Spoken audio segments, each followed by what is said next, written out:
Your personal development matters the most from where you are right now. Bring your career into new heights with our affordable and quality in-demand virtual training programs designed just for you. Give your career a boost with a course or a training from Stellar Training Consultancy Services and join thousands of professionals from different walks of life in a learning and development session that fascinates you, motivates you, challenges you to learn new things that you'll use forever in a career you'll love. Find the right training for you today here at Stellar Training Consultancy Services, bringing excellence to professionals.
Panalangin bago magsimula ang pagpupulong.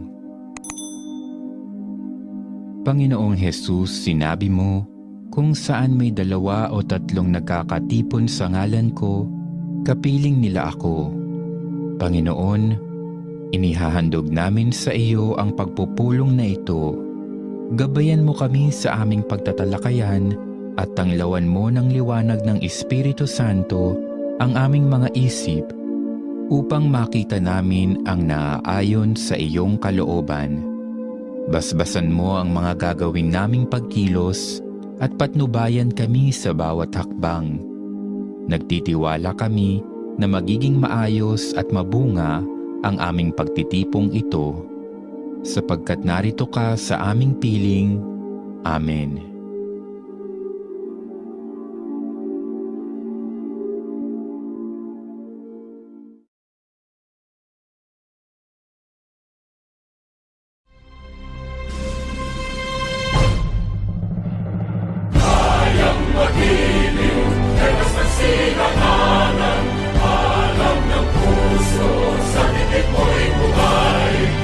Lupang hinirang, kuya ka ng magiting.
All right. Hello, everyone. Good afternoon. Can you hear me clearly and can you see me clearly? Po, po, All okay right. po. Perfect. Awesome. Thank you so much for that. And as I can see here on the list, we have 6 participants for this training. Ayan, Almero Law Office and Medical Clinic. Thank you so much for joining us and gracing us your time for this afternoon's session. This is going to be a 2-hour training session, and hopefully we'll be able to exchange ideas. No, I'm encouraging everyone na mag-share din ng kanilang experiences, no? Experiences, ideas, knowledge when it comes to our topic, which is the CSR 101, maintaining customer service across channels training. Ayan. And by the way po, my name is Junmar Hidalgo, and I will be your resource speaker for this topic. Ayan. But before we are going to start formally with our training, no? I just wanted to ask, kamusta po ba yung weather dyan sa inyo? Sobrang init po dito sa amin ngayon, no? Parang ano, tirik na tirik yung araw. Kamusta naman po diyan sa inyo yung ano, weather? Okay po, sa amin. Medyo makulit pero mainit pa rin po. I see. Thank you so much. Yeah, makulimlim pero medyo mainit pa rin. Hopefully, no, medyo ano tayo dan. Ayan. Mainit na hapon. Yan. We also have Ma'am Irish with us, our part of our training team. Is going to assist us in our training. Ayan. So, let's check here our training rules. I see everyone were already um here, no? Wearing all your clothing, proper clothing. So I just wanted to request everyone to be attentive and be interactive during the discussion, no? Um if there are some questions, no, if you wanted to share your ideas, I would highly appreciate it. Yan. You can share your thoughts, knowledge about the topic. Be attentive and be interactive during the discussion and respect everyone. So let's have our program intended learning outcomes for this training session. Now, our goal for this topic, for this session. Yan. Allow participants to learn the importance of a good customer relations management for business success and high profitability. Ayan. So it's very important no, in an office, no, our staff, our people, our employees are having these skills, no, customer relationship management. No? Part of that is going to help us increase the profitability of our organization. No? Allow participants to identify the actual departments who have responsibilities over the customer relations management. Allow participants to learn appreciating customers' feedback and use it as a leverage for business transactions. Participants will be able to realize common mistakes that company commit in maintaining customer relationship and be able to learn about multi-channel concepts in customer service. And above all that, participants will be able to learn the 10 globally suggested tips for better customer relations management. Ayan. So I just wanted to ask first, everyone. Ayan. Umpisa pa lang may pa-quiz din na tayo, no? But I just wanted to ask and encourage everyone to share your ideas or thoughts about this question here. What are your struggles in your handling your customers? Ayan. So syempre, no, it's very important for us to really know what are the struggles, no, for the past few years, no? For the past few months you've been with the organization. What do you think are the struggles that you've met or you've experienced in handling your customers? No? So who can volunteer, no? You can raise your hands or volunturo tayo. Maganda pa naman yung mga kulay ng ating mga damit na it's easy to mention. Yes. My red, my pink, yeah, my white, my striped na white. Ayan. My black ba yan? Black. Ayan. So who can volunteer? Okay. Me po, Brandon. Bale, one of the struggles po na na-encountered po is customer service. bago dito is yung how to address the concern ng customer or yung paglapit pa lang. So, paano natin sila approach, yung mga ganon, yung mga unang struggle nila. Ayan. Thank you so much, Sir Randall. Tama po ba? Thank you. Ayan, social naman ang pangalan ni Sir Randall. Ayan. All right. Thank you so much, Sir Randall. That's totally true, no? Totoo 'yan. Ang pinakauna talagang struggle ng isang empleyado or staff, especially if isa siya sa mga unang makakausap ng mga customer is the approach, no? How we are going to approach the customer, no? Um in a specific industry such as yours, law office and medical clinic, alam natin na customers coming from law office or medical clinic have heavy heart sometimes, no, most of the times na pumapasok sila. Wala naman sigurong pumupunta dyan sa medical clinic para um, maging masaya, no? I mean, magliwaliw, no? Pumupunta yung mga customers natin sa medical clinic because may mga nararamdaman sila, no? Gusto nilang malaman kung ano yung mga nararamdaman nila ngayon. So, most of them, no? Most of them are having heavy emotions with them when they enter the office, no, or the premises of your building. Same goes with the law office, no. Kung pumupunta diyan may mga concerns that are very serious, no. Although not all the times, pero their concern needs very detailed attention para sa lahat. So how are we going to approach them, no? Yun yung pinakaunang struggle. Paano natin maipapa-feel sa kanila as a part of the organization na matutulungan natin sila. So diyan papasok yung ating tinatawag na empathy, no? We should know how to empathize with our customers, no? And the major thing or the major factor, no, kasi yung the very beginning on how you are going to handle your customer, no, that's the first impression, is actually diyan natin makukuha kung maayos ba natin ma-handle ba natin yung concern ni customer, no? So dapat una pa lang we are able to give impression that ay ito siya, makakatulong to siya sa akin, no? The customer should be able to feel that, no, from the very beginning. Thank you so much, Sir Randall. Ayan, sino pa ba gustong mag-share? Yan, sabi ng aming training team, no? I agree kasi ninenervyos minsan lalo na kapag baguhan ka pa. Ayan. First impression last. Exactly, no? So we should provide um good impression starting from the very beginning as how we handle the concern of the customer. Ayan. Sino pa bang gusto mag-share dyan? Yan, at least one, no? Anyone from the group? Anim lang tayo, no? I mean, anim lang kayo, then hopefully we'll be able to share.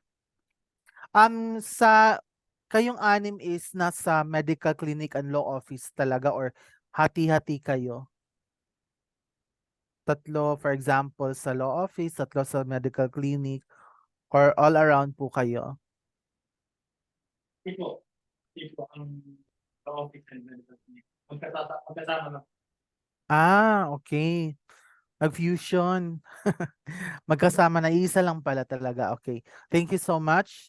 All right. Yes, again, what are your struggles in handling your customers? Ayan. Baka may isa pa diyang gustong mag-share, no? Hindi naman siguro lahat tayo magkakapareho-pareho ng mga na-experience, no? So, may isa sa atin na na-experience yung kagaya kay Sir Randall, no? What else for the others? Ano yung ibang struggles na na-handle?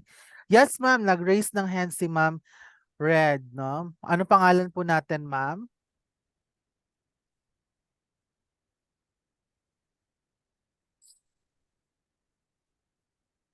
Yes po, ma'am.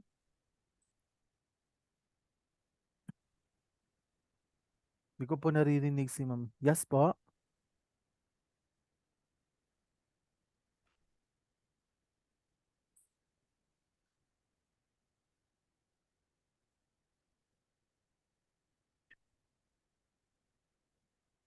Hello po? Parang nawala. Hello po, naririnig po? Ah, yes po, sir. Naririnig po kita. Yung ano po, na topic po, may Ay, medyo nawawala si ma'am. Napuputol-putol. Medyo choppy, opo.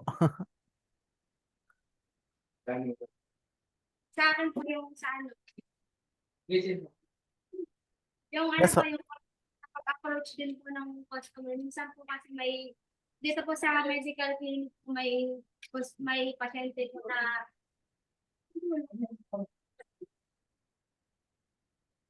yes po. May may pasyente po na. pasyente namin. Minsan po may parang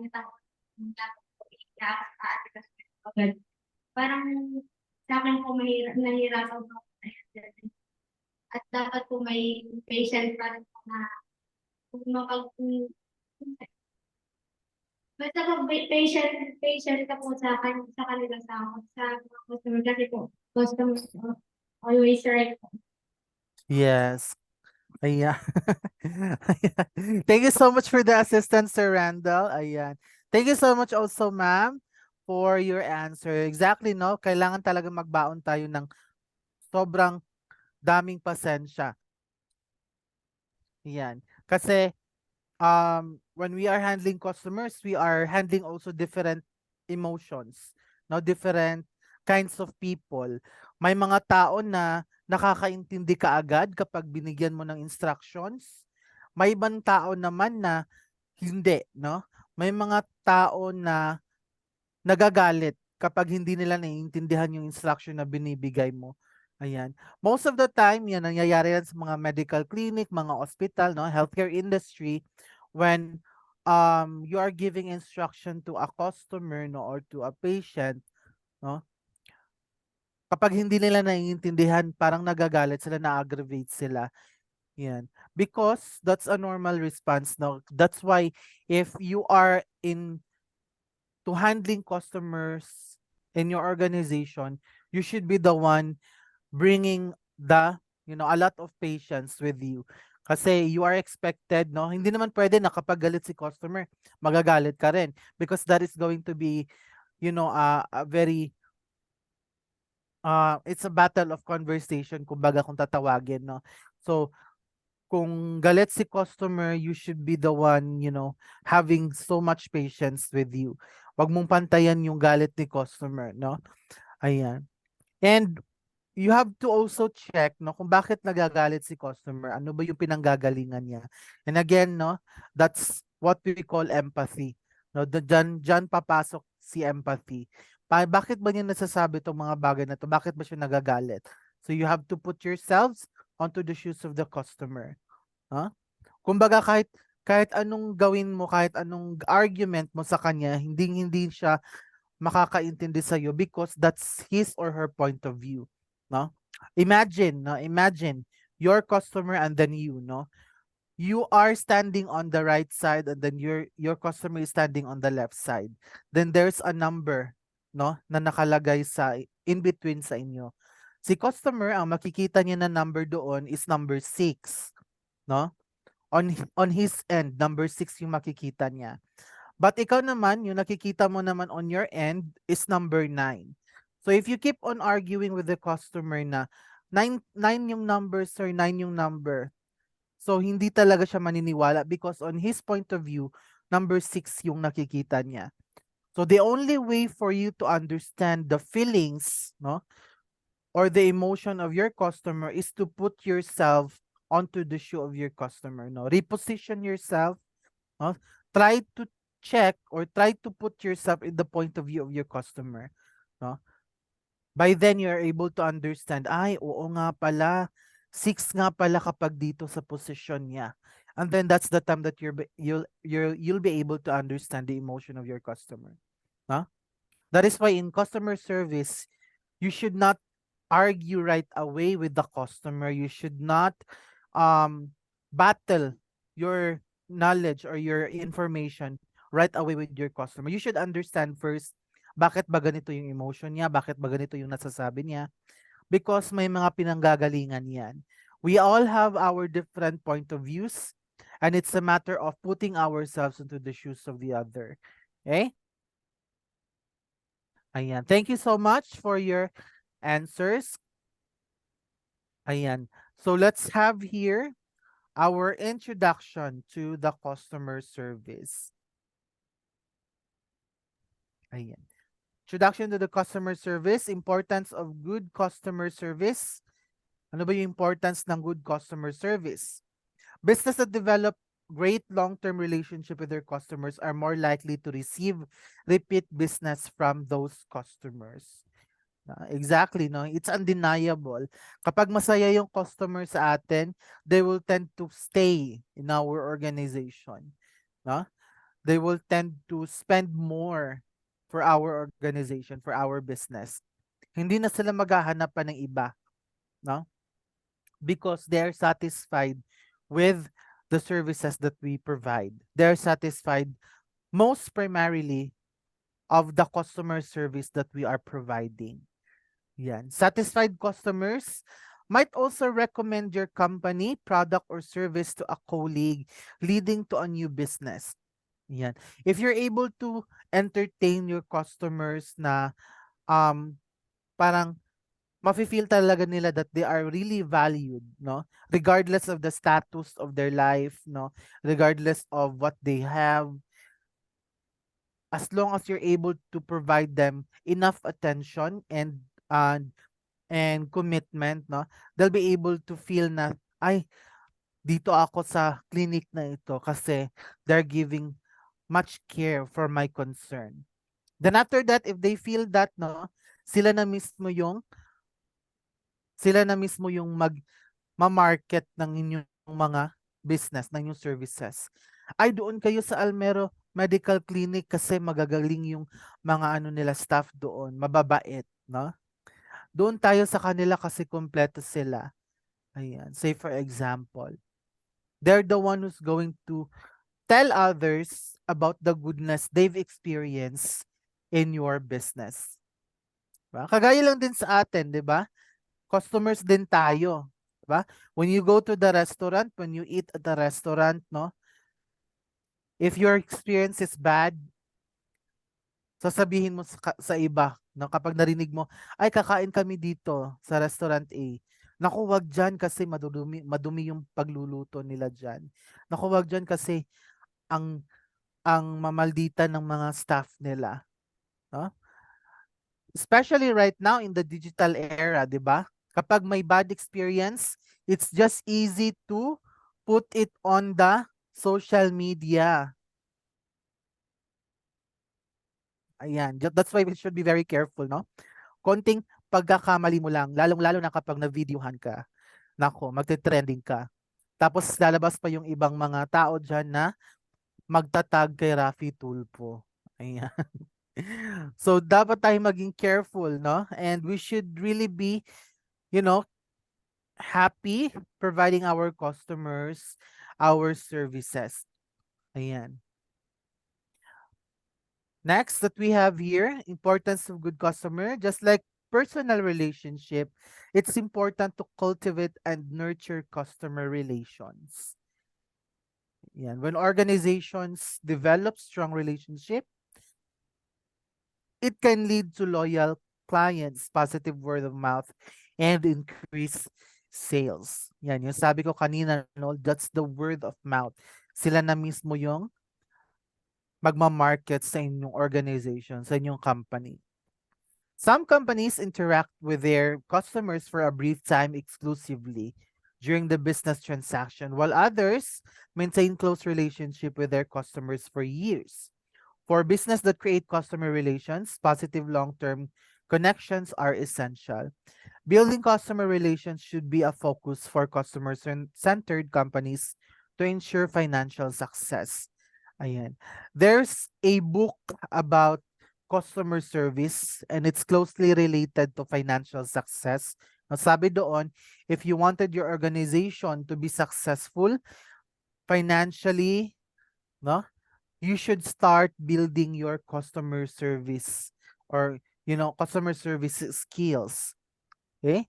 That is because our people who are into customer service are the ones, talking to the customers, are the ones who are providing first line, no, of service to our customer. Yes, totoo yan, no? Totoo that you are providing medical services. Pero apart from the medical services that you're providing, you're also providing customer service. Okay? So tandaan natin, no, we are not just providing medical service, but we're also providing customer service to our customers. Ayan. Next here, departments involved in customer service. When managing and maintaining customer service, a lot of department works hand in hand to make sure every drop of solution and actions are delivered to the customers. Sales department, human resource department, marketing department, procurement department, finance department, and quality assurance department. But all in all, no, sa totoo lang, if we're talking about customer service, it's a organizational effort. Hindi lang isang department, no? Hindi lang isang office yung dapat mag-effort for our customer service. It's a collective effort, no? Meaning lahat ng mga tao involved in the transaction in the business should provide efforts in customer service, no? From the sales department, marketing department, finance department, all departments in the organization should focus on the customer service. Okay? Ayan. So let's check here. I'll be letting you watch a short video, just a very short video, about how to appreciate your customers. No, appreciation for customers. Okay? So let's watch this. Let me just share the screen. Share the sound of this.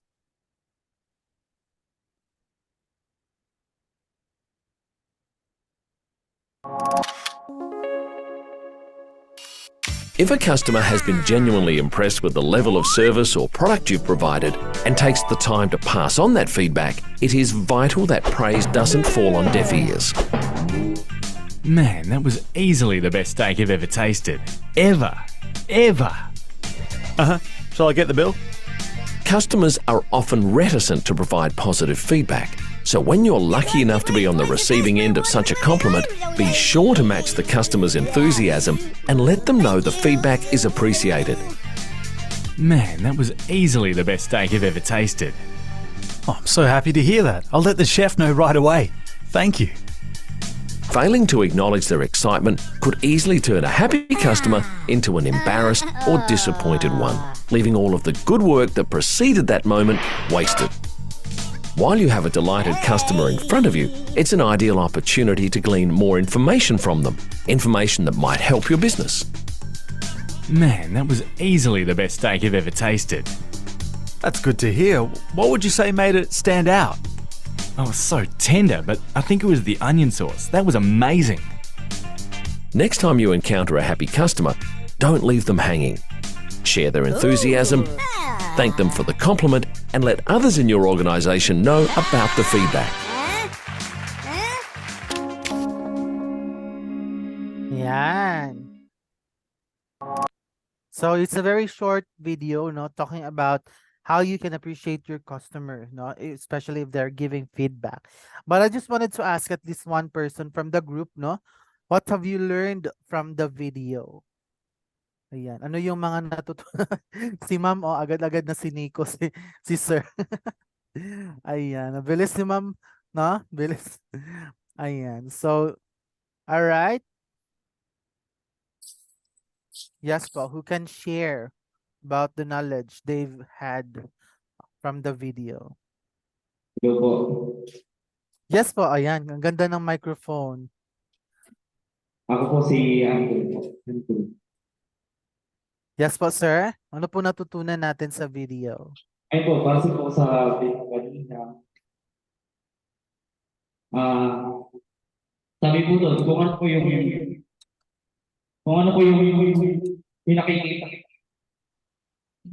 nakikita sa'yo o yung ano yung yung pakikitungo kumbaga po sa isang kliyente sa customer.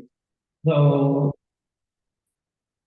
ay, ayun po, dapat po maging humble ka lang sa yung information na binibigay mo ay dapat ay yung paano ka makikipag-usap pagkaba. Mhm. All right, that's all. Yun lang po. Ayan, thank you so much, sir. So, being humble, no, in how you are going to talk with your customer. That's part of the video, no? Thank you so much, sir. Naalala ko tuloy, gusto ko mag-video okay ng Too Much Love Will Kill You sa microphone. Ganda ng microphone na may pa-echo pa. Ayan. So, that's true, no? According to the video, kapag sinabi ni customer or kapag nagbigay ng feedback si customer, acknowledge it right away, no? Because that is a very big opportunity for you to be able to know kung ano talaga yung nag-work, no? Sa services ninyo, no, kung saang part sila naging happy. So when you hear your customer saying just like in the video, no, I love the steak, no, say for example, that was the tastiest steak I ever had. So you acknowledge it. Wow, thank you, sir. I let the chef know right away. Then you probe, no? Kaya tayong may tinatawag na probing questions. You try to ask, bakit niya nasabi yun? No, because we also want to understand kung bakit naging happy si customer para later on, no? Para later on, we can provide the same service to other customers, hoping na maging happy din sila. Because if it works for that customer, it might actually work for the other as well, just to make them happy. No? Again, the point of the video is to acknowledge timely the feedback of your customer. Yeah, thank you so much. All right. So do you have questions so far? All right, so let's go to this mistakes companies commit while handling customer during transactions. So we are done with the introduction. Let's go here. So mistakes in customer service. Number one, asking customers to recruit new customers. Ayan, commonly sinasabi ng mga nakararami na, ma'am, i-recommend mo kami sa iba. No? Ma'am, i-recommend mo kami sa mga kakilala mo. But there is a study, no, that we should not actually force or even let our customers do this, no? While nothing beats a word of mouth referral, putting current and former customers in the awkward position of feeling obligated to recruit new customers just isn't good customer service. Reminding your current and former customers that your firm loves referrals may poison the well. Ayan. So, parang binibigyan mo ng trabaho si customer na mag-refer sa company ninyo. They are feeling obligated, no? Feeling obligated to recruit new customers. Ayan. Although in the Philippines, hindi siya gaanong ginagawang bad, bad action or perceived as bad action. Pero most of the time, no, skeptical customers or those customers that are very smart may feel no awkward kapag sinabihan mo sila ng ganito. Okay? So if you're going to ask me, sir, paano na yan? Wala na kami magiging customers. How are we going to increase no our brand image? How are we going to get more customers if hindi naman pala namin pwedeng sabihin yan? Again, let's go back to our initial discussion, providing them a good customer service and first impression. If you're able to do that, no, sila na mismo yung magbibigay ng information to the others na ay dito tayo sa Almero Law Office. They can definitely assist you with your concern. Dito tayo sa Almero Medical Clinic kasi they have a very, very great service. Huh? So there's no need for you to let them know or remind them na, ma'am, i-recommend mo kami, ma'am, sir, i-recommend mo kami. No? Because you don't want, again, to poison the well. You don't want to destroy the relationship that you already established with the customer. Okay? Next that we have here, number 2. Ayan, ito yung pinaka gusto kong i-emphasize, no? Forgetting to measure customer satisfaction. Ayan, forgetting to measure customer satisfaction. If I may ask po, Salmero Law Office and Medical Clinic, do we have customer service satisfaction form or customer satisfaction survey? Wala po. Wala. Ayan. Maybe that's one of the things na that we are missing currently on our organization because customer satisfaction surveys would let us know kung ano talaga yung nararamdaman ni customers. Okay? So say for example sa Randall, no, tatanungin kita, provide ako ng service sa iyo. Tatanungin kita face to face, sir, nagustuhan mo ba yung service namin? Ayan, syempre, sasabihin mo, yes po, kahit na deep inside, hindi. No? Kasi, kaharap mo yung taong nagtatanong eh. You don't want, especially tayong mga Pinoy, ayaw nating ma-offend yung kausap natin. We have that tendency na to please everyone. So, with customer satisfaction survey, we can let these customers provide their real survey or real, experience through writing it on a customer survey form, no?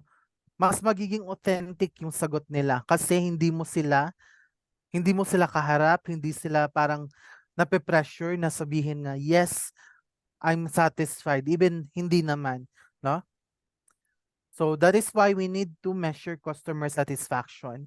Okay? Best way of measuring it is through a customer satisfaction survey form. Kahit 5 lang, kahit 5 kahit 5 questions lang, no? Are you satisfied with the customer service? Ganon, no? How fast did our staff provide your customer, no? And because of that also, because of that survey, you can itemize kung saang field kayo, saang aspect kayo nagkulang, no?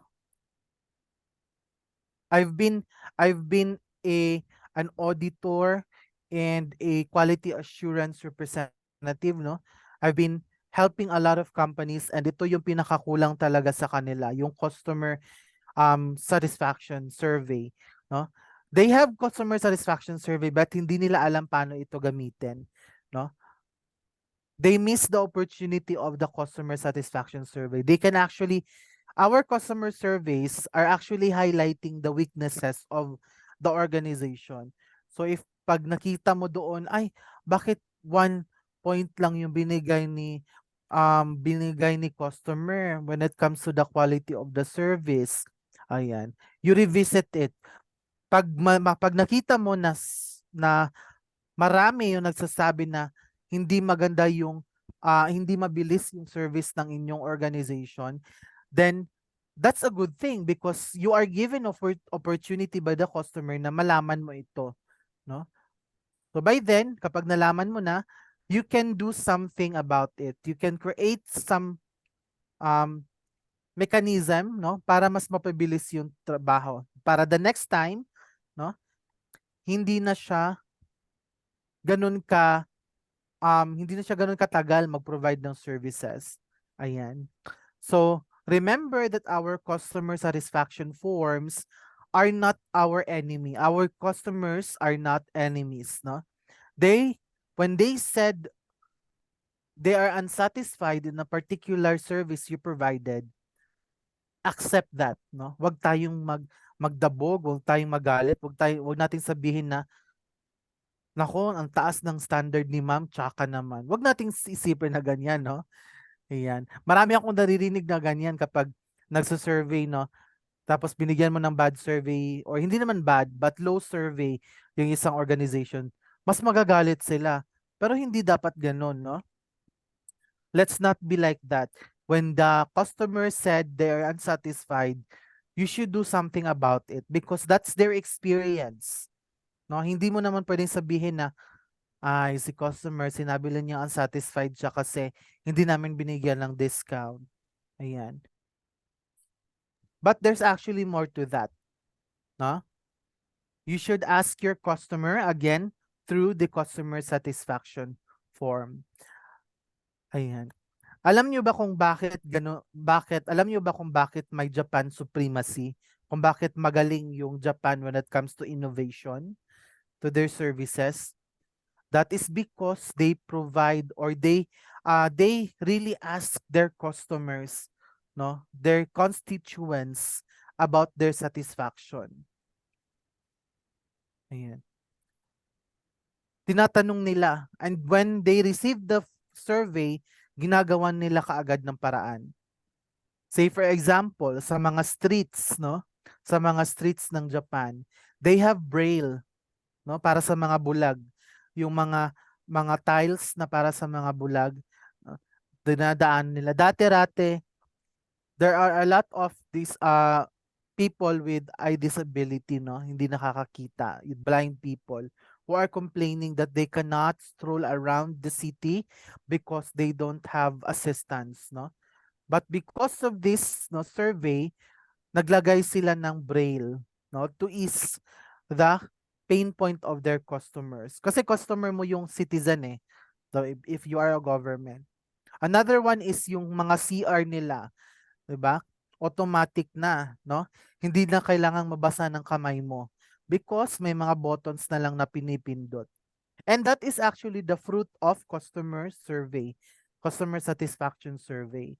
They will not be able to innovate because they will not be able to innovate kung hindi nila tinanong yon sa customer. That is why napaka-creative ng Japan. Okay? Pero dito sa Pilipinas, madalas, no? May mga nakikita ako, say for example, sa online shops, no? Shopee, let's say, Shopee. Ayan, may customer doon na nagsabi na pangit yung item. Ayan, hindi parehas sa picture. Tapos yung seller naman, sinagot siya, mas pangit ka. Ayan, ganun yung ugali ng ibang mga Pinoy, no? Kapag sinabihan mo ng feedback, magagalit. Bibigyan ka din ng negative na sagot. So let's not be like that when you are giving negative feedback or unsatisfactory feedback. Accept it and then work on it. Okay? So that's for number 2, forgetting to measure customer satisfaction. Number 3, failure to delegate task. Ayan. The failure to delegate task is an all too common management mistake. It's understandable. Sometimes it's just easier to do it yourself. Well, it may be easier but it's not wise. Ayan. Ano ba yung reason natin kung bakit ayaw nating i-delegate yung task? Kung ayaw nating i-assign sa iba yung task? Ayan. Can anyone share kung bakit? Ayan. Bakit ayaw natin minsan na ibigay yung tasks sa ibang katrabaho natin? Labo. Yes, sir. Hello, sir. Ano pangalan natin, sir? Covered po. Anong kaso? Joke lang. Yes, sir. Jobert, tama po? Minsan po kasi yung kaya ayaw nating bahagi sa iba yung task. Minsan walang tiwala or parang kaya-kaya lang niya. Parang set. Ayan. Um, Alright. Na-extend sila. Ayan. Thank you so much. Yes, no? Walang tiwala. That's the key word there. Wala tayong tiwala na matatapos ng ating katrabaho yung isang task, no? There's we all have that kind of human tendency na ay ako na lang gagawa kasi baka mali, baka ulitin ko na naman, no? Ayaw ko na lang i-delegate yung task na to baka kasi hindi maging quality, baka uulitin ko na naman. We all have that tendency, kaya nga ginagawa na lang natin na instead of i-assign. But that is actually a big failure. Okay? That can actually become a big failure for you in your organization. Bakit? No? First thing is that you are swamping yourself with a task that you can actually delegate to someone. Okay? Pag dinelegate mo yan, ma-free yung time mo. You are able to focus on a more, a more important task. No? If you think that that person can do the task, if his knowledge and skills are fit for the task, why not assign it to him or her? Okay. The failure to delegate can lead to many problems. If staff feels that management is either unwilling or unable to delegate, morale will suffer and the manager's ability to lead will be compromised. Okay. And take note of that when you are delegating a task to your customer, I mean, to your customer, to your employees, no? Kapag nag-delegate ka na o nagbigay ka ng task sa iyong employees, you are empowering them, no? You are training them. If hindi ka nagbibigay ng task sa kanila, they will become stagnant, no? Or wala silang growth na may experience, no?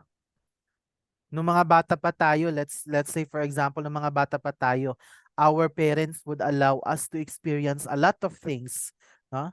Masugatan man tayo, madapa man tayo, we are we are bound to experience those because we are learning from them, no? We are learning from those experiences.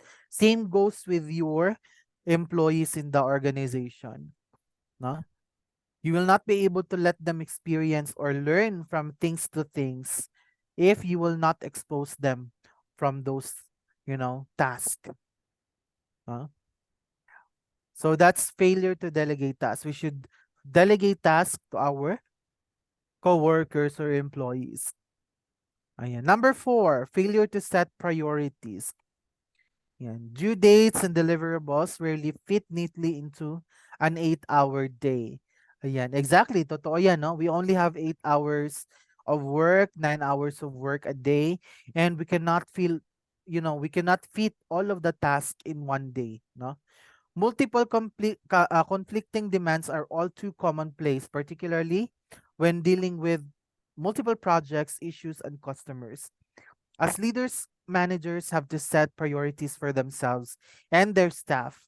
The failure to set priorities can lead to missed deadlines and failed deliverables and unhappy customers. Ayan. Can you raise your hand if you are good at setting priorities? Ayan. Raise your hand if you are good in setting priorities. Sino ba dito yung magaling mag-set ng priorities? Ayan, raise your hand.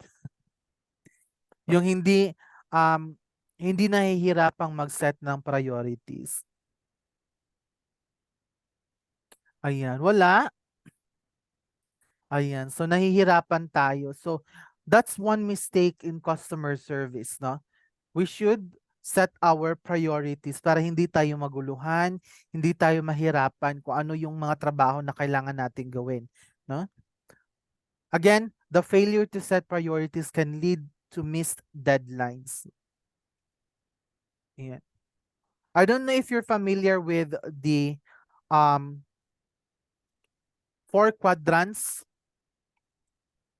The 4 quadrants where may leveling important, not important, then important, urgent. Okay? Sa baba naman, important, urgent, then not important, pero urgent. Ayan. So you need to identify your task if this is important ba? Urgent ba siya? Oo, important siya pero hindi naman siya urgent. So I can provide at least 1 hour for this task. Important itong isang task tapos urgent pa. So ito yung uunahin ko. So tataas siya sa list mo, pupunta siya sa taas. Ito naman, isang task is not important pero urgent. So i-balance mo siya kung saan mo siya ilalagay sa list mo. So that's what we call the 4 quadrants, no? Yung important, not important, important, urgent. So you can use that kind of, technique, no, for quadrants. Ayan. Important, not important. So that can help you with setting your priorities. Okay? Again, if you're going to ask me, sir, paano ba namin iset yung priorities? Tignan mo yung importance niya, tignan mo yung urgency niya, no? Kung important siya, ayan, gawin mo, no? Kung hindi naman siya ganun ka-urgent, gawin mo pa rin, pero mas pagtuunan mo ng pansin yung urgent. Kasi kapag sinabi natin urgent, it's time-bound, di ba? May ano siya, may deadline. Ayan. Multi-channel customer support. Ayan. But before that, do you have question dun sa ating isang topic? Wala naman po. Ayan. This is also important, no, for our next topic, multi-channel customer support. Ayan. Especially right now, we should provide multi-channel support to our customers. Hindi lang face-to-face, hindi lang through telephone, but we have a lot of, channels where we can provide our customer service. Ano-ano ba yon? Ayan. We have social media, di ba?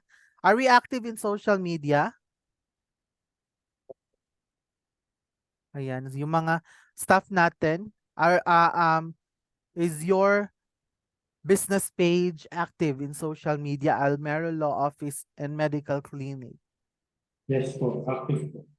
Ayan, active. So there should be someone, no, to man that page, or to look over that page. Kasi even though minsan, even though hindi naman ganun kadami yung mga customers na nagme-message doon, but there are still customers who would want to reach out to you through social media.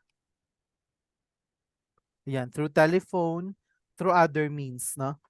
So we should be able to provide services in all channels. Okay? So multi-channel support is providing different methods of communication your customers to reach you. Ayan, just like what I have mentioned, no? This can include, but it's not limited to, email. Ayan. Active din ba yung email natin? Phone. Ayan, chat. Social media. Knowledge base. Yung knowledge base, yun yung tinatawag natin pag face-to-face, no? Yung ating mga binibigay na customer support. So basically, the idea is that every customer has different ways of interacting with brands, and you want to be able to answer all of them with the same level of professionalism and agility. Ayan. So kaano man yung mga information na naibibigay mo in the face-to-face, no, na customer service, dapat the same customer level of professionalism and agility yung naibibigay mo through your social media page, through telephone, no, through email, perhaps, no? Ayan. So, same level dapat. But if I may ask you, no, saan po bang channel mostly active yung ating mga customers, mga clients? Sa email, phone, chat, social media, knowledge base, face-to-face, ayan. Through phone din po, tsaka through Facebook, social media. Ayan, mas active sila sa mga ganong channels. Ayan. So it's very important that same level, no, of professionalism and agility yung naibibigay natin. Ayan, for those channels. Ayan. And ready naman tayo anytime, no, kapag may mga tumatawag, may mga nag-i-email, so we should be able to be ready. Yan, sino po bang gumagamit, sumasagot doon sa mga email? Ako po, at saka si... I see. Ayan, it's good thing. Sa phone naman po, sino yung sumasagot?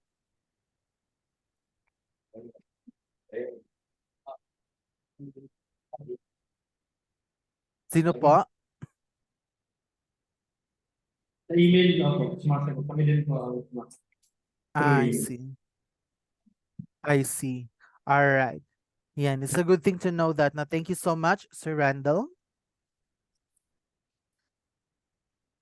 Ayan. At the core of multi-channel support is the idea that offering new means of communication will increase customer satisfaction and customer retention. Being able to provide assistance in a timely manner assures your buyer that you are willing to help and will only contribute to growing your sales and businesses. Okay? Kaya nga, a lot of businesses ngayon are, especially during the time of pandemic, no, mas na-empower nila yung paggamit ng social media. Mas na-empower nila yung paggamit ng iba't ibang mga platforms online para ma-reach out lang yung mga customers nila. They even use TikTok, 'di ba? TikTok in marketing their own brands, in reaching out to their customers. No? Because they wanted, or a lot of, in business, we wanted to reach more people as possible. Okay? So ano ba yung choosing what channels to provide? Before opening your channels, take some time to pinpoint which might have the most traction and demand. Sa inyo, sabi ninyo, email and phone. So you can focus more on those, no? Kasi they are customers in your field are flocking through email and phone.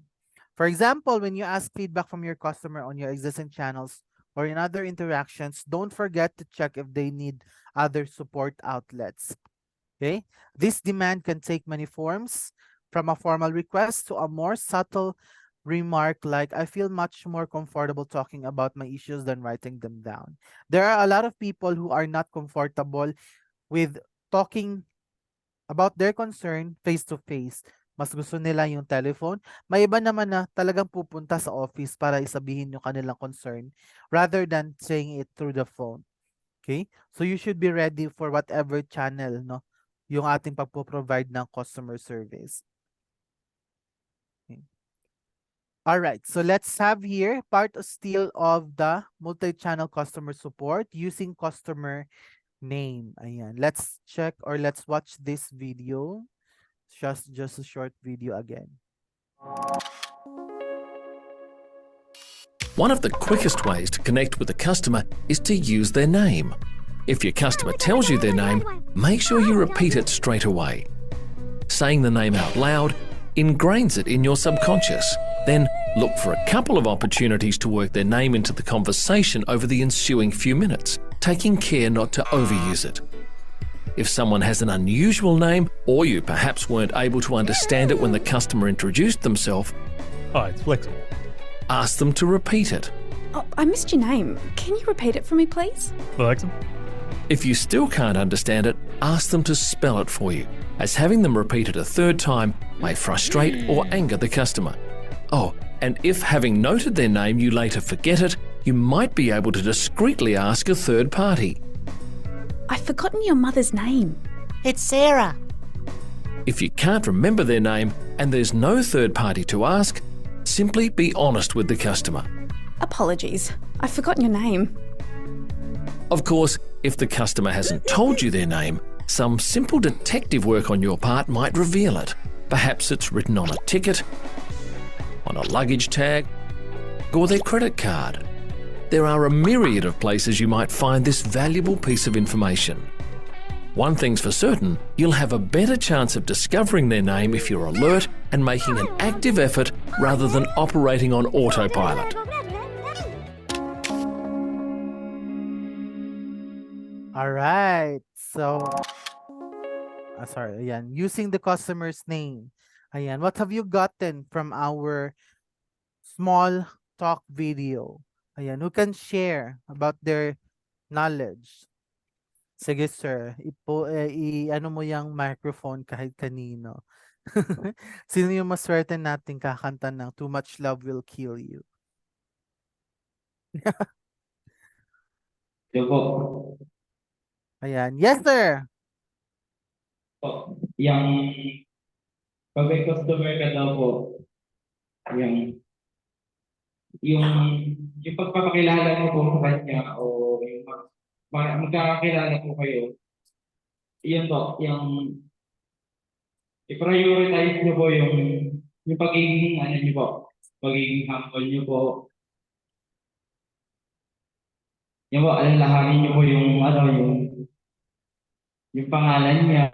So, pag may ibang client naman po na na lumapit sa inyo, huwag niyo po kakalimutan yung unang client po na nakilala niyo, yung information po na nung una pong client, yun po, dapat alam niyo rin po. Yun po, never forget po.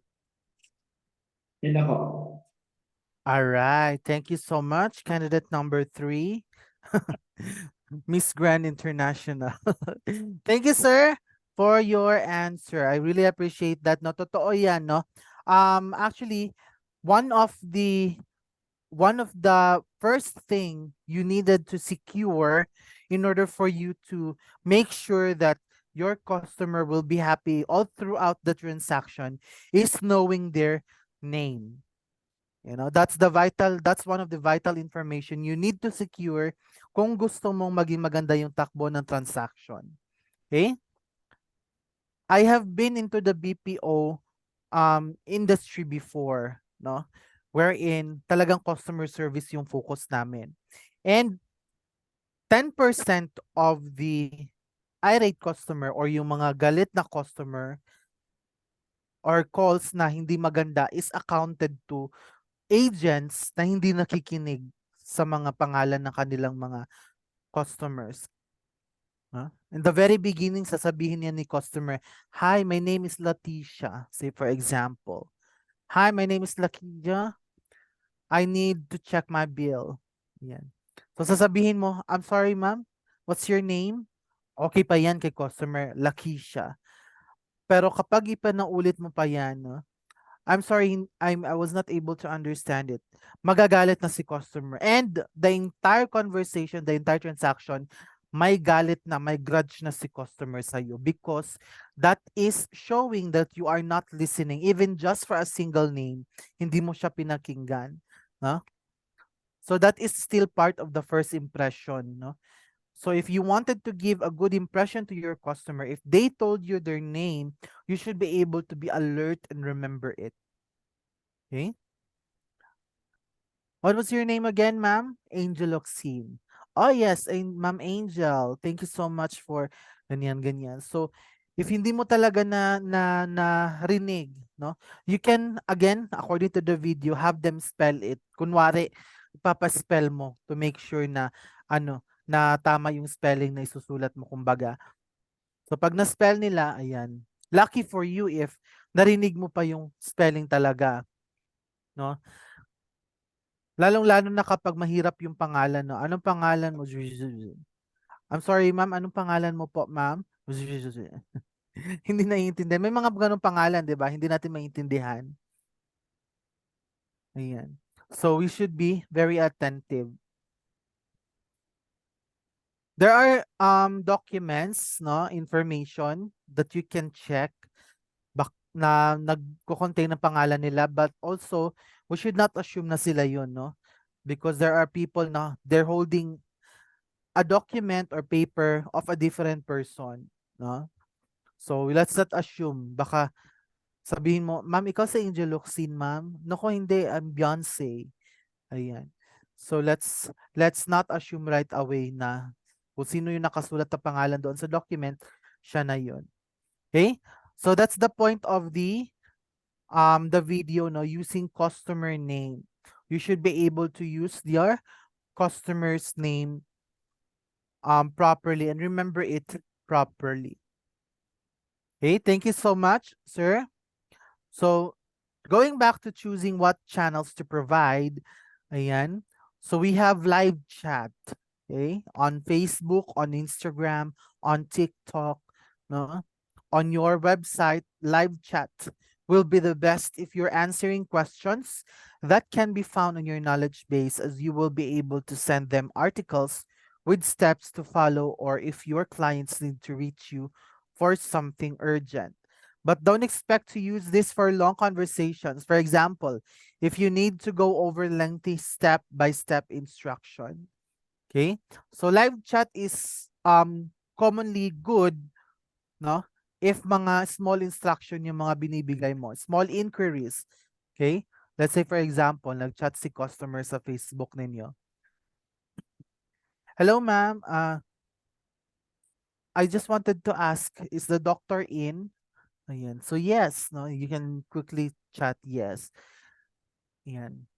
Is this laboratory available in your clinic? So you can check that. Is this service available in your office? So you can answer that through live chat. But if it's something that needs to be explained, no, explained thoroughly, you might as well want to use this phone support. Ayan. It's maybe great for those customers who need to be walked through a certain process. Especially kapag may tinuturo ka, no? Ma'am, ganito yung gawin natin. Ganyan. So, it's better if you do it through phone support, such as learning how to perform a certain action in your software, but may fall short if the request is overly complex and requires further investigation. Yeah. Another channel, no? So we have there the two, live chat and phone support. The third channel is knowledge base. Yeah, will be perfect for clients who do not want to reach out and who appreciate a library of information. This solution does not fit everyone's need though.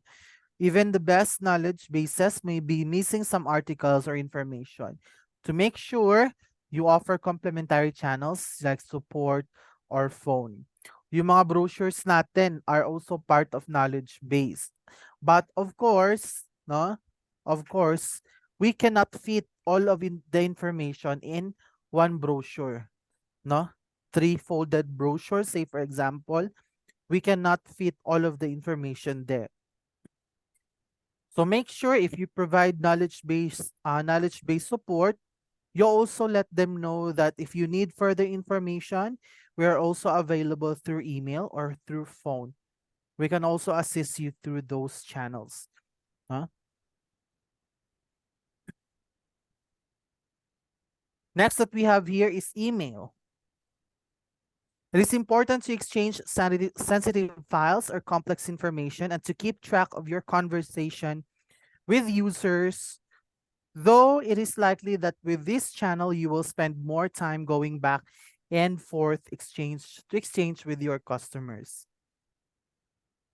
Ayan. So email is important if you're also, email is also good if you are sending confidential documents, no? Say for example, for the customers or to the customers. Ayan. And we also have social media is ideal of your customer are active in the social media or in the internet and engage with you frequently via comments or direct messages. However, this medium requires you to be available on your smartphone any time of the day or have somebody from your support team who is as customer. Expect extra answers here. Ayan. So why are we studying, no, or why are we discussing multi-channel customer support? Because again, no, there are a lot of customers who prefer different ways of reaching out to you, no? So dapat ready tayo, no? We should also master how we can reach out to them, no, or answer their queries either through social media, through phone, through email, through knowledge base, no, through live chat. So we should be prepared on to such, to such concept. Okay? So sabi nyo kanina, you are mostly engaging with your customers through email and through phone. Ayan. Even though most of your customers are really using phone and email, we should also be ready, no? Maybe one of these days, your social media will receive a lot of messages, a lot of inquiries, no? Your live chat will receive a lot of inquiries, a lot of messages. So you should be ready to provide the same agility and professionalism to those channels. Ayan. Questions so far? So near? Any questions?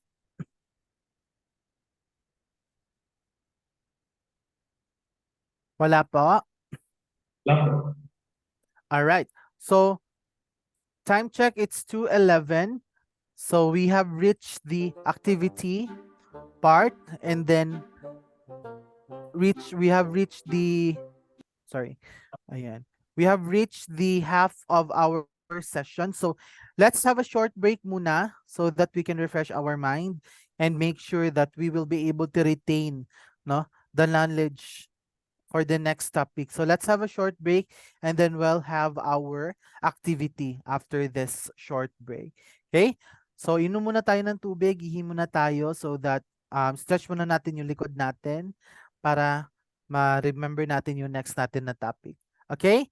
So let's have a short break. Thank you so much. Please come back when the video ends. Thank you. Balik po tayo kaagad.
Are you a medical professional, an educator, an engineer, or a professional seeking specialized training programs?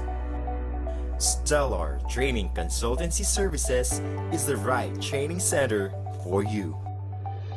STCS issues highly government-recognized certification programs that help you as a professional in your career goals. STCS ensures regulatory and statutory compliance to protect you as you skyrocket your career to the top. STCS offers various training modes such as face-to-face sessions, blended sessions, and virtual sessions to ensure the accessibility and availability of the training programs. All training programs offered by Stellar Training Consultancy Services are well thought and created professionally to ensure reliability and retention among participants. Stellar Training Consultancy Services bring excellence to professionals.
Are you a medical professional, an educator, an engineer, or a professional seeking specialized training programs?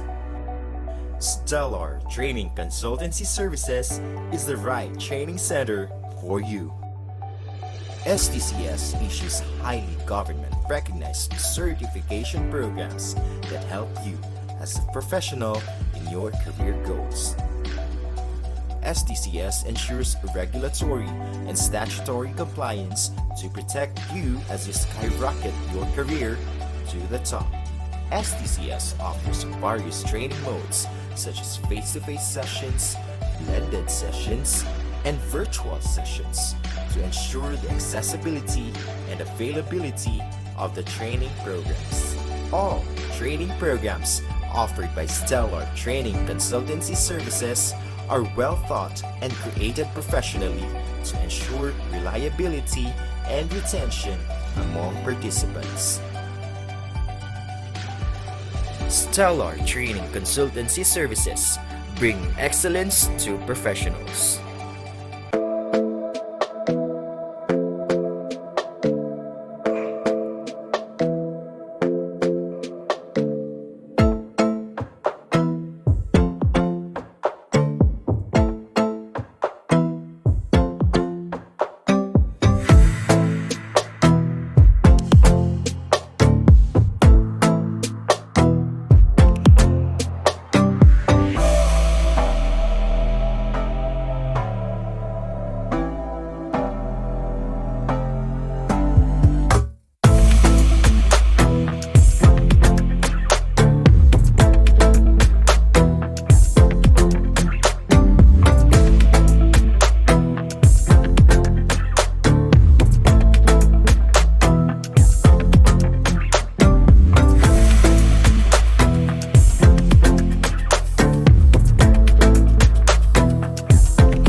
Are you a medical professional, an educator, an engineer, or a professional seeking specialized training programs?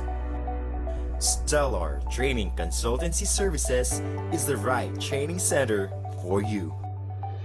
STCS issues highly government-recognized certification programs that help you as a professional in your career goals. STCS ensures regulatory and statutory compliance to protect you as you skyrocket your career to the top. STCS offers various training modes such as face-to-face sessions, blended sessions, and virtual sessions to ensure the accessibility and availability of the training programs. All training programs offered by Stellar Training Consultancy Services are well thought and created professionally to ensure reliability and retention among participants. Stellar Training Consultancy Services bring excellence to professionals.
All right. Are we all back?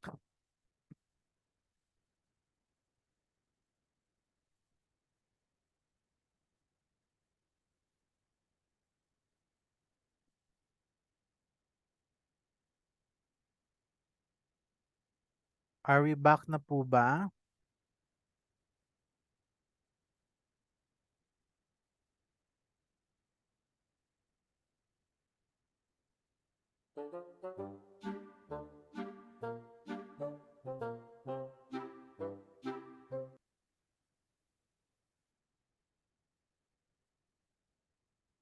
Are we all back? Wala pa yata sila Almero Law Office participants. Ayan. I can still see you. Ayan, nag-on na ng microphone. Ayan.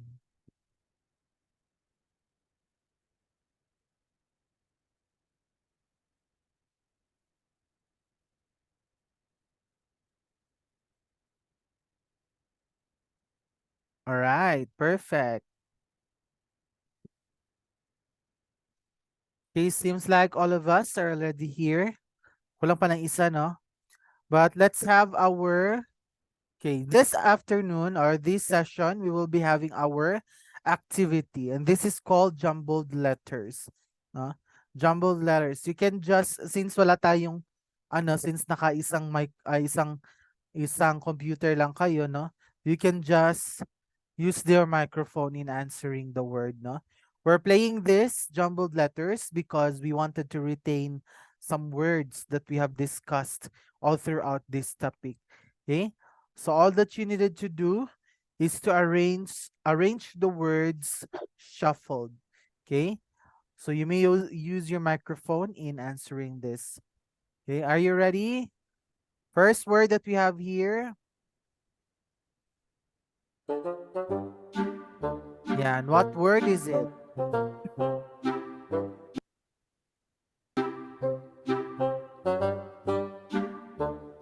Satisfaction po. Ayan. Satisfaction, let's check here. All right, perfect. Ayan, satisfaction. Parang, ayan, 7 ba kayo? 7? Yung sa ano, nasa parang mesa dun sa likod.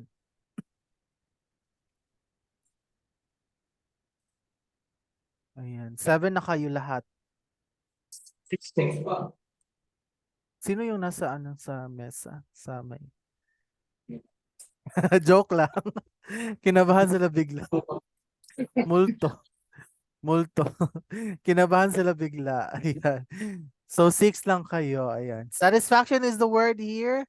Next. May multo ba dyan sa office ninyo? Wala pa naman po. Wala pa pero expecting tayo, no? Baka may maligaw dyan. Ayan. Ready na lang tayo. Magpa-counseling daw sila, sir. Ayan. So, our next word here is... Ayan, trophy. Ayan. Alright. Perfect. Pinalakpakan kayo ng kaibigan nating mga duwende, no? Priority. Next word that we have.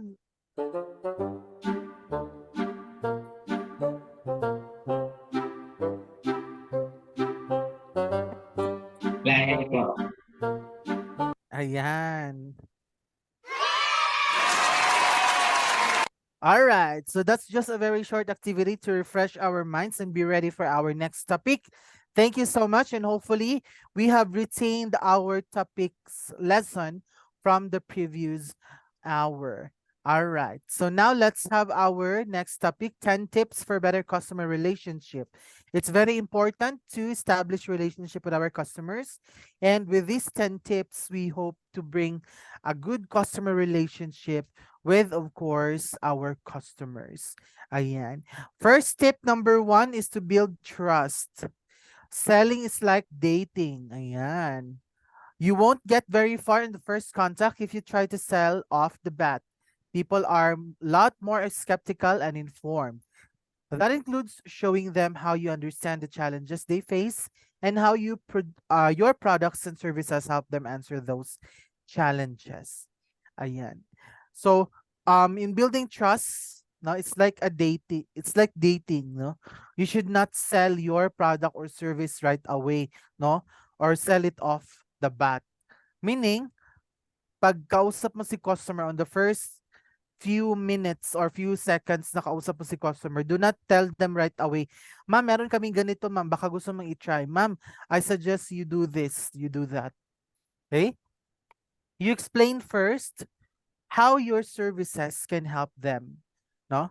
How your services can cure or can answer their pain point, can ease their pain point. No, paano ba ito nakakatulong sa kanila? Kasi in business, no, we should be strategic, no? Hindi natin pwedeng ipamukha kaagad sa kanila na ito yung mga serbisyo na kaya nating ibigay sa kanila. Instead, we should understand first their pain point and then match it with the service that we have, no? Bakit ba nandito si customer? Ayan. Kasi ganito yung nararamdaman niya. Ano yung pwede nating ibigay or i-offer na service or i-suggest na service para sa nararamdaman niya? So that's the time that you can provide, no, suggestion if you already understood the concern. Ma'am, pwede po tayong ganito. Ayan. Pwede pong ganito yung ano natin. So that's what we can do, no, in building trust.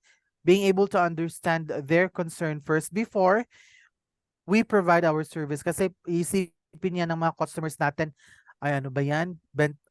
Bentang-benta talaga, gusto na talaga ni staff na magbenta kaagad, no? So, it's not hard selling that we're doing, no? We should build first customer relationship. Next is to build credibility. Yan. You've got to demonstrate to your customer that you are someone they can trust and someone who knows what they are talking. Ayan. Pinakaunang tinitignan ng mga customers ay yung knowledge ng isang staff. Say for example, pupunta ka ng department store sa mall, 'di ba? Kapag pumupunta ka ng department store, may hinahanap ka, syempre, ang una mong lalapitan ay yung mga sales lady, salesman, no? Ang tatanungin mo sila kung ano yung kailangan mo. If they are not able to provide you correct answer, mawawalan ka ng trust sa kanila in general, no? But if they are able to provide you, ay, hinahanap mo yung pang-baking, sir? Yes, sir, punta ka doon sa aisle 3, no? Sa aisle 3 po tayo. Aisle 2. Ayan. So, mas madali, mas magiging, you will sound trustworthy para sa kanila and credible para sa kanila if you know what you're talking about.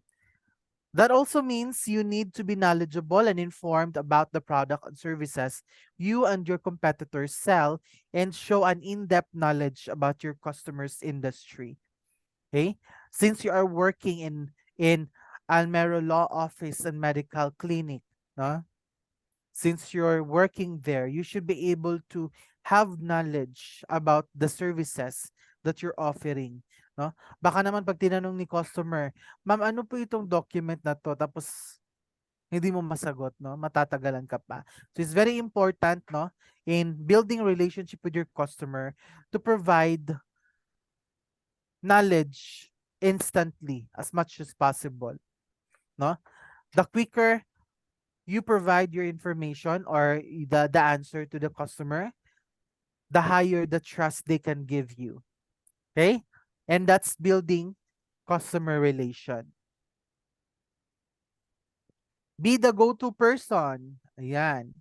Learn as much as you can and stay informed about everything happening that may be important to your customers. Share your knowledge and information with them so when the time comes for the customer looking for a paid answer for their problems, you're the first one they can call. Ayan. So if I may ask you, no, if I may ask everyone in our plenary, for example, in your area, no, in your barangay, in the barangay where your office is located, gaano karami yung competitor ninyo? Or were you able to at least, you know, scan kung may mga competitor ba kayo around the area? Ilang competitors na yung nakita ninyo around the area? Just an estimate, no? Ilang competitors na? Sa law office ko, 3. Tatlo. Ayan, small competition. How about the medical clinic? Sa medical clinic lang. 5. 5. Ayan. So there's still small competition, no? Among the in your business, in the industry that you're offering, services that you're offering in that particular area. However, competitors are still competitors, no? So we should create an impression to our customer that we are a go-to person, a go-to company. Meaning, kapag kailangan nila ng information, kapag kailangan nila ng similar service, ikaw yung pinaka-priority nila na first na pupuntahan. Ikaw yung first choice nila. Okay? And how are you going to be able to do that? Okay? What do you think? Paano ba natin may papakita sa kanila na tayo yung best na go-to person, tayo yung best na go-to clinic or go-to law office? How can we do that? Any idea? Anyone from the group? Ayan. Siyempre, para maging go-to person tayo ng siyempre, magbigay tayo ng good quality of service para makakita ng customer na itong law office na to, may ano nila, kumbaga, ma-advertise nila through their word na itong law office na to, quality of service nila, naibibigay agad yung tanong na dapat may bigay sa atin. Yun. All right. I truly appreciate that, Sir Randall. Ayan. So that's correct, no?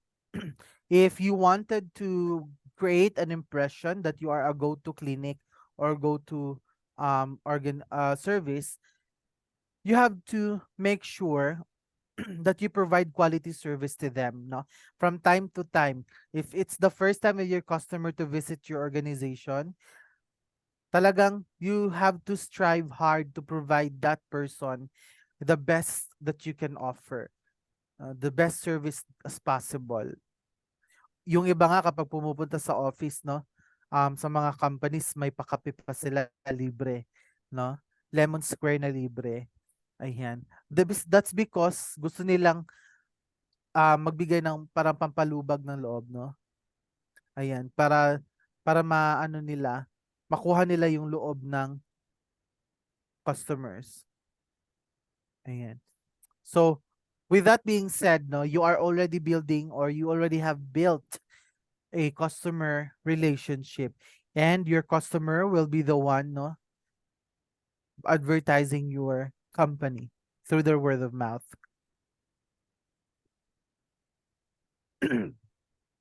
Next, number 4, don't be afraid to stay in contact.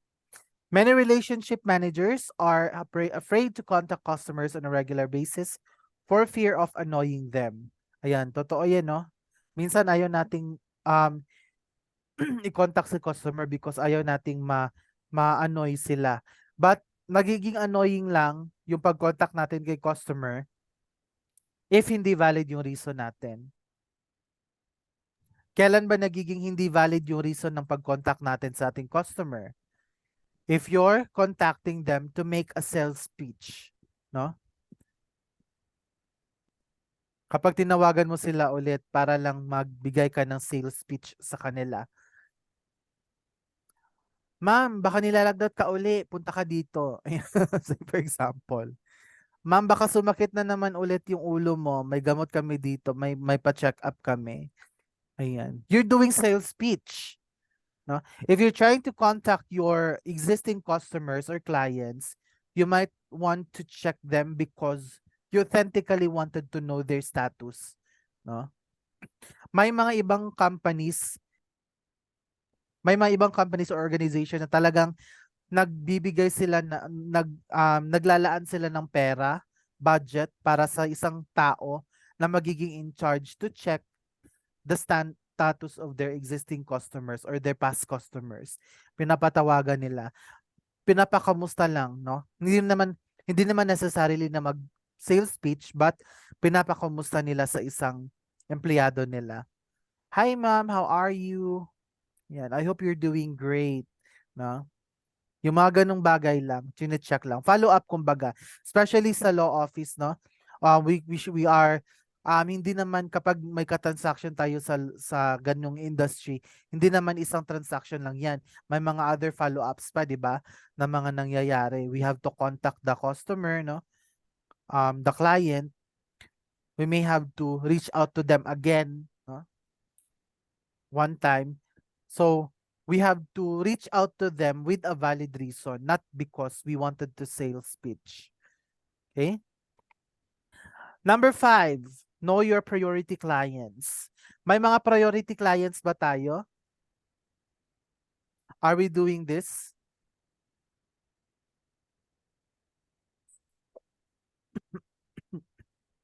Ayan. So, know your priority clients. You only have a limited number of hours during your work a day. So, you have to maximize the use of your time for customer contact. For the rest of your customers, you should have a system to direct them to a self-service areas or an assistant to help them with inquiries. Ayan. So, may mga I don't know if you're doing this, no? But in business, we should also categorize our clients, no? Because we have to admit that our resources are limited. We have to admit that we can only do so much, no? Hindi natin pwedeng makater lahat, no? And of course, in business, we cannot deny that we are also aiming for profit. Diba? So therefore, we also have to categorize our customers, our clients, but take note, but without compromising the customer relationship we have. Okay? So we prioritize them. Sino ba yung top priority natin na customer? Of course, maybe your definition of prioritizing your customer is through the amount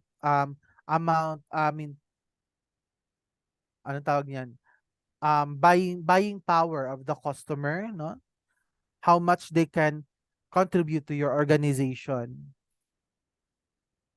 no? But that depends on you on how you are going to define your priorities, no? Sa inyo po, do you have priority customers? Meron po tayo? Ano po? Meron po. Ayan, 'di ba? So we need to have our priorities, no? Priority clients. But it doesn't mean that we are treating the other less, no? Doesn't mean that they are not on the top priority. We are providing them less service than the other. No. We are providing the same, no, level of service and professionalism. We are aiming for better relationship every customers. It's just that we have to accept and be self-aware that we can only do so much. Our resources are limited and we cannot entertain a lot more. Because sabi nga nila, do not bite what you cannot chew. Diba? Do not bite or wag mo kagatin yung hindi mo nangunguya. Kasi mapapahama ka lang. So therefore, setting priorities helps you a lot with maintaining your customers and maintaining the financial success of your organization. Next that we have here, tips for better customer service relationship. Don't sell solutions, sell results. Ano ba ibig sabihin nito? Yan. Instead, be the one that has an answer to your customers' problems or the answer to what they can achieve. Ayan. Sell results. Ano ba yung naibibigay na ng ninyo, no, as an organization? Ano ba yung naibibigay ninyo as an institution? No, as a law office or a medical clinic, what can you give to your customers? Rather than giving them solutions, sell them results, no? Proof that you have already provided this and this helped a lot of people. Ba? Say for example, kapag nagbebenta ka ng sabon na pampaputi, no? Pampaputi. You are not selling the soap by selling the solution, no? You're selling the soap with an advertisement of the results, no? Na pumuti si ganito, ganyan, no? We're letting them know na ganito yung naging result, no? Pero na-scam talaga ako sa isang lotion. Sabi nila in 7 days you will be your skin whitens. Pero nung lumagpas na ng 2 buwan, maitim pa rin. Ayan. So there's an exaggeration maybe or maybe hindi. But you can do that. No? That's part of your marketing then. In 7 days, your skin will be whitened. With tongkat ali at ginkgo biloba pa yung ano, yung lotion. Pero wala, no? In 7 days, ayan, maitim pa rin. So don't sell solutions, sell results. Next, 7. Listen to your client's pain points. Ayan. Pain points talaga yung ating may pinaka ano dito focus, no? You need to understand the pains, challenges, and goal your clients face so they can align your products, services in a way that resolves their challenges or helps them meet their goals. Ayan.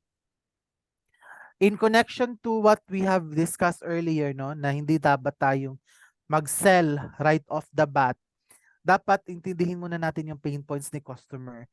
Okay? Kasi, what if sinabihan mo siya na, ma'am, ganito yung mga laboratories na pwede nating gawin, no? Laboratories na kukunin natin, pero hindi mo pala naiintindihan kung ano yung nararamdaman niya. So, it will just be put into waste, no? And your customers will be mad at you, okay? Because you are wasting their time, their resources, no? Their money, and you are not helping them or giving them enough or good information as needed. So listen to your client's pain points because that will help you match the product or service that you can provide them to resolve their challenges. Okay? Number 8, ayan, isa pa to, no? Don't compete on price. Do not ever compete on price because there is a no-win situation for you because there will always be someone willing to go the lowest. No, that's true, no? Kahit nasabihin mo, on sale kami ngayon, super sale, hot deal. Ayan. But even though you are going to go on 99% discount, there will always be someone who is willing to go the lowest. So just give humility naman din sa iyong organization, no, to your product or services, no? If a customer is on a budget or is asking for a discount, try reducing the services offered or offer a product with a fewer features. You can do that, no? You can do that. Mag-customize ng service, kumbaga. For example, ano ba yung kailangan mo lang, sir? Ayan, kailangan mo lang pala ng ganito, no? Ganyan. So, sige, yan na lang yung bibigyan natin ng presyo. Okay? Say, for example, kumbaga kapag nagpapagawa ka ng bahay, no? Sasabihin mo sa contractor na, sir, yung budget ko lang is 300,000. So sasabihin naman ni contractor, hindi mo naman pwede na i-reject yon dahil 300,000 lang yung pera niya. So what you can do is to come up with a compromise. No? Sabihin mo, sige ma'am, okay na yung 300,000 pero hindi natin isasali yung kusina mo. Ayan, sa pag-renovate ng bahay. Okay, you get ang tawag doon, you get the result of the price you paid for, kumbaga, no? So that's what we can do, no, to provide better customer relationship. Okay? Sometimes kasi mini-measure din ni customer kung gaano tayo how much we can extend help to them by challenging you to customize a service for them. No? Ma'am, pwede ba tong ganito? Sir Randall, pwede ba tong ganito yung kunin na lang namin kasi wala talaga kaming pera. And if you're able to come up with a solution, no, that is closely similar to what they are suggesting or requesting, you will be able to give have customer relationship. So nakakatulong yan sa ating organization. Okay? So don't compete on price. Next that we have here, why should your client buy from you? That's the question that you should be asking to yourself. You should be able to demonstrate to your customer the benefits of your products or services. Basically, you need to tell them what your product and services will do for them rather than just what your product and services does. Okay? What you can do for them rather than what your product and services does. Okay, how does this equates to paano natin masosolve yung mga problema nila? Paano ba natin sila matutulungan? Okay? Bakit ako bibili sa inyo? Bakit ako magti-take advantage ng mga services ninyo? Meron namang other competitors. Meron namang mas malapit sa amin. Bakit kailangan ko pang pumunta sa malayo? Bakit kailangan ko pang pumunta sa Almero Law Office? Meron namang law office malapit sa amin. Okay? So you provide the reason, no? You provide reason to the customer. Ay, doon ako sa Almero office kahit na malayo, I feel human, no? When I am being serviced there, when I am being entertained. Okay? So you provide them reason. Next is that we have the unique selling propositions. Okay? Or what we call the USP. Ayan.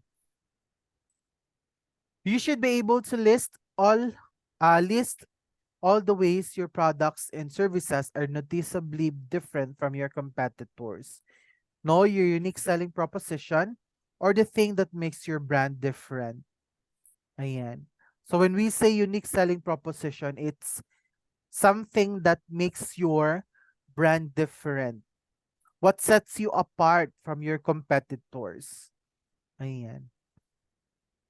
So if I may ask you right now, no, what do you think is different from you against your competitors? Okay, what is your unique selling proposition? What sets you apart from your competitors?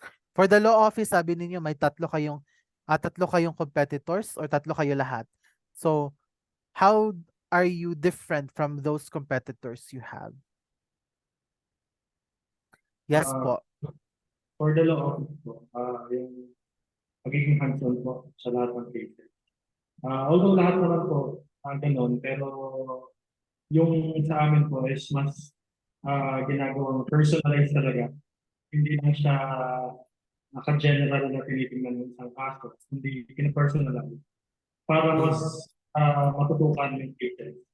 At yung talagang yung scheduling ng mga tao is mas sinusunod yung schedule ng mga clients for them to feel yung service ay personalized.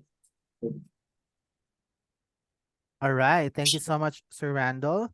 Now, for the law office, personalize your services rather than having it transactional. No, that sets you apart. No, because your customer may really feel that you are giving value to their time, no, their resources, and what you can do for them. No, as a law office. How about the medical clinic naman? What sets you apart from the other? Yung medical clinic naman po. Ako kasi sa iba kong clinic ko yung sasabi ko, hindi ko masyadong discuss yung hindi po masyadong discuss yung kailangan ko yung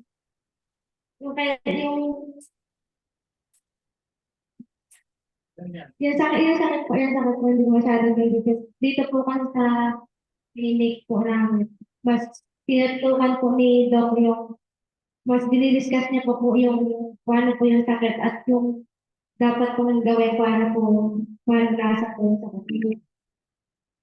Ay, thank you so much, ma'am. Thank you so much. No, I really appreciate that, no, kapag ganyan yung mga doktor, no? Kasi there are a lot of, I mean, if not all, no, there are doctors who are able to diagnose a certain illness, but they are not able to fully disclose or fully explain bakit nagkaganito, no? What can be done? Ayan. What can be done to at least, ease the symptoms, no, or the effects of it, no? So it would really help a lot if natututukan ng maayos, nabibigyan ng information yung patient, yung customer, no? Kasi pumunta yung mga customers diyan sa inyo to get information. Pero ano mangyayari kapag nalaman lang nila yung sakit nila without explanation? Of course, it will create anxiety. No? It will give them anxiety. Ay, bakit ako nagkaganito? Bakit ganito yung sakit ko? Ano yung magagawa ko? What can I do for me to be cured? No? So, syempre, you set proper expectation and that's a good thing, no, in your medical clinic. There is a proper setting of proper expectation, no, given to the customers so that they will be able to understand fully what their concerns are, no, what their um struggles are currently right now. Okay? So thank you. That's a good unique selling proposition, no? It's really wonderful na alam ninyo yung inyong uniqueness, no? Unique selling proposition from the competitors that you have. Remember, no? Remember always that there are a lot of competition, no? From time to time. And always, no? Our customers have their own free will. They can either choose or leave you behind in an instant, no, for other companies or organization, but nothing beats building customer relationship, no? If you're able to do that at first strike, no, mas nagiging personal para sa kanila yung pag-visit sa medical clinic mo, mas nagiging personal para sa kanila yung pag-visit sa law office. Ba? Kahit na tayo, 'di ba, may mga favorite tayo na doktor. Yung mga nanay natin, tatay, may mga favorite sila na pedia before nung mga bata pa tayo. Ay, doon tayo kay doc ganito, ganyan kasi malambing siya sa mga bata. Ayan. They are, I mean, we as customers as well, no, have our own favorites depending on the experience that we had, no, when we first visited. And if we're able to, if if we are able to make that engrave onto their minds, no, onto our customers' minds, we'll be able to enjoy, no, a more happy customer and a more successful na business. Okay? So that's the unique selling proposition. So we have our final question here for everybody. How do you handle difficult customers? Ayan, it's undeniable na pagpasok pa lang sa office, pagpasok pa lang sa business establishment, may mga difficult customers na kaagad. Kahit na wala ka pang ginagawa, mainit na yung ulo niya sa'yo. How can you handle this, no? Pukpukin ng water bottle. Wag naman, sir, no? But anyone from the group, how would you handle difficult customers? Yes, me po. Yes, sir. First po ay syempre, kailangan pakilala mo muna yung sarili. So, you need to be professional. Pero at the same time, wag professional in the sense na yung trabaho. Pero maging approachable. For them not to feel like may intimidate sila sa'yo. Then, Yes. listening para mas maintindihan mo bakit nga pupunta yan ng galit kasi may pinanggagalingan, hindi agad lang. So, hindi ka wala ka dapat iniisip na dahil sa'yo galit. Hindi, dapat intindihin mo muna yung kanila. Then, empathize, kasi yun naman talaga ang kailangan. Hindi pupunta sa law office and medical clinic dahil gusto nga lang mo sila. ang pagpunta nila dahil may problema. Ayan. Perfect. Thank you so much, Sir Randall. So in-apply na Sir Randall yung mga learnings na from our discussion from the very beginning. I really appreciate that, Sir Randall, for remembering what we have discussed, no? Always, no, empathize and understand what their problems are, no, their situations are. Ayan. For Sir Randall, plus 10 points ligtas. Plus 10 ligtas points, Sir. Ayan, sa langit. Ayan. Sino pa ba gusto mag-share, no? How do you handle difficult customers?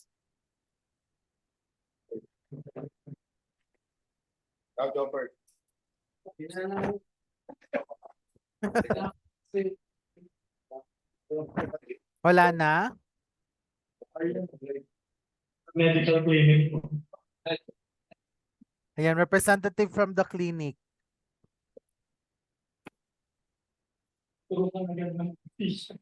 Sa akin po, batiin mo po, mabatiin mo po agad ng good morning para kahit po galit, mas makita, kita po sa'yo na ano ko, professional ka pa rin po kahit po galit sa'yo. Ayan, no? Kahit na nakakunot na yung noo ni customer. Good morning, ma'am. Ayan. Good morning. So, good pa rin yung morning, no? Dapat we still have to inject positivity to the customer even na kahit na sobrang nakasimangot na sila, we should really push it to them, no? The positivity that we have, we should push it to them because, no?